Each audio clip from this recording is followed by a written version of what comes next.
டேய் நீ என்னடா இங்க? வீடு வரைக்கும் போலான்னு வந்த மாமா. சரி மாமா எப்படி இருக்காரு? கண்ணு முழிச்சிட்டாருல? டைம் ஆகும்னு சொல்லியிருக்காங்க. ஆமா நீங்க எங்க போறீங்க? வீட்டுல இருந்த தனாவை காணோம்டா.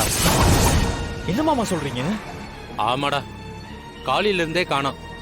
அதான் தேடிட்டு இருக்கேன். ஏதாவது தப்பான முடிவு எடுத்திருப்பாளோன்னு பயமா இருக்குடா. ஐயோ அப்படியெல்லாம் எதுவும் பண்ணிக்க மாட்டா மாமா. சரி வாங்க தேடி பாப்போம் வாங்க. சரி வா.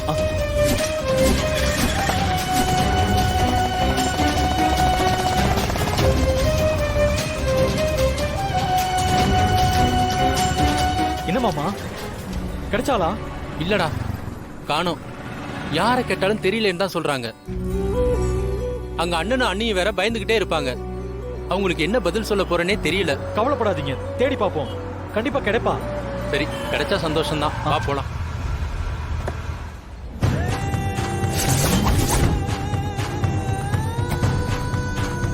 தகல என்ன ரெண்டு பேரும் இந்த பக்கம்? தனாவை தானே தேடுறீங்க?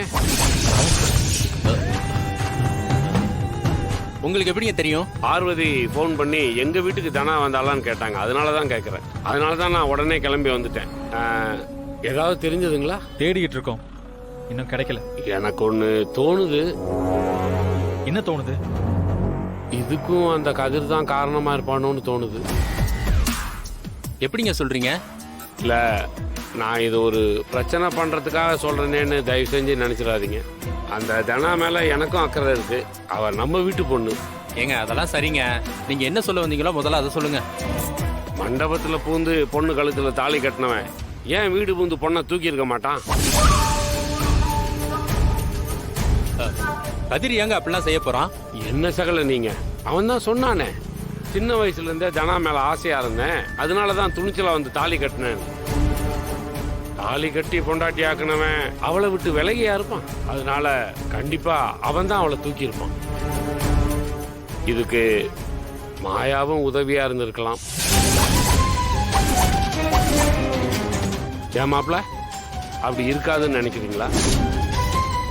தாலி கட்ட வச்சது என்னவோ மாயா தானே. ரெண்டு பேரும் சேர்ந்து திட்டம் போட்டு கூட இப்படி ஒரு காரியத்தை பண்ணிருக்கலாம்ல. கதிர் இந்த மாதிரி பண்றவன் தான் மாமா. இப்ப அவன் எங்கடா இருப்பான்? சகல வேற எங்கேயும் இல்ல. அவனும் மாயாவும் மாப்பிள்ளையோட பாட்டி வீட்டுல தான் இருக்காங்க. பாட்டி வீட்லயா?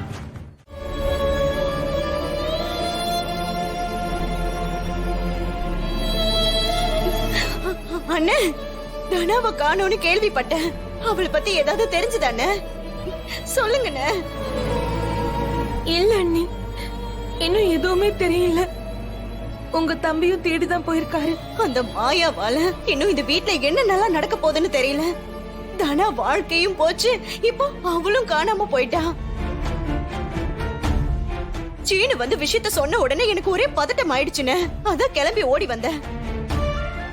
எல்லாரும் தனா கூடவே இருந்தும் தப்பு பண்ணிட்டோம்.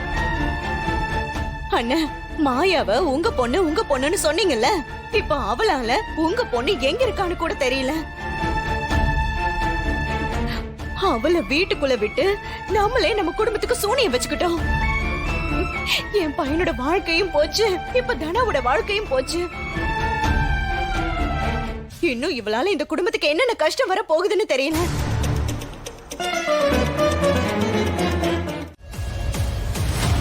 என்னாச்சு? அவங்க ரெண்டு பேரும் போயிட்டாங்க. நீனா பயப்படாதம்மா. நீ இங்க இருக்கிறது யாருக்கும் தெரியாது.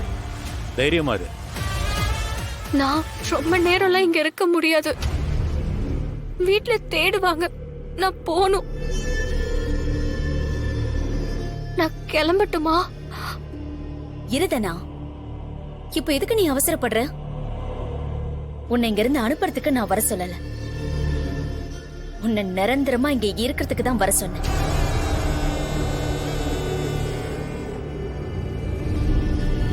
என்ன சொல்றீங்க? எனக்கு எதுவும் புரியல. கார்த்திக்க கொஞ்ச நேரத்துல அண்ணன் ஜாமீன்ல வெளியில எடுத்துருவாரு. ஆமாமா, அந்த மாயா நினைச்ச மாதிரி எல்லாம் எதுவும் நடக்காது. என் பையன் வந்துருவான். தனா, இங்க பாரு. அந்த கதிர் உன் கழுத்துல தாலி கட்டிட்டா உன் வாழ்க்கை முடிஞ்சு போச்சுன்னு அர்த்தம் இல்ல. அவன் கூட நீ வாழணும்னு அவசியமும் இல்ல.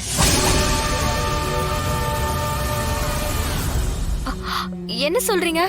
உன் வாழ்க்கைய உனக்கு பிடிச்ச மாதிரி நான் மாத்தி காட்டுறேன். உனக்கு இருக்கிற ஆசை, லட்சியம் எல்லாமே நடக்கும். அதுக்கு இருக்கிற ஒரே வழி, நீ கார்த்திகை கல்யாணம் பண்ணிக்கணும்.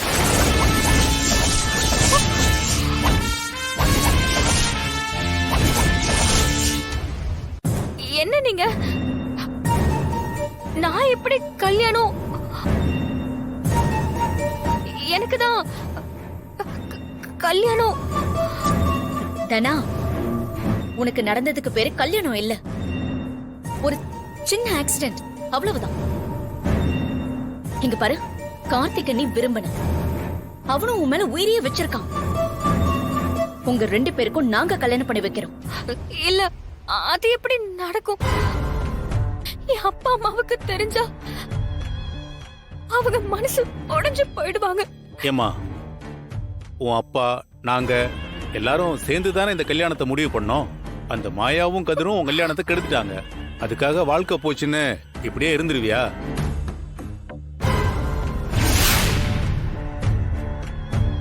தனா, நீ என்னம்மா அந்த காலத்து பொண்ணு மாதிரி யோசிக்கிற? இப்போ என்ன பாரு, உன் அப்பாவை கல்யாணம் பண்ணிக்க முடியலன்னு நான் அப்படியே இருந்துட்டேன். ஆனா இப்ப அதை நினைச்சா எனக்கு கஷ்டமா தான் இருக்கும். ஒரு கோவத்துல அப்படியே இருந்துட்டேன். ஆனா அப்படி ஒரு முடிவை எடுத்திருக்க வேண்டான்னு இப்ப தோணுது. தனா, உன் வாழ்க்கை என்ன மாதிரி ஆயிடக்கூடாதுன்னு சொல்றேன்.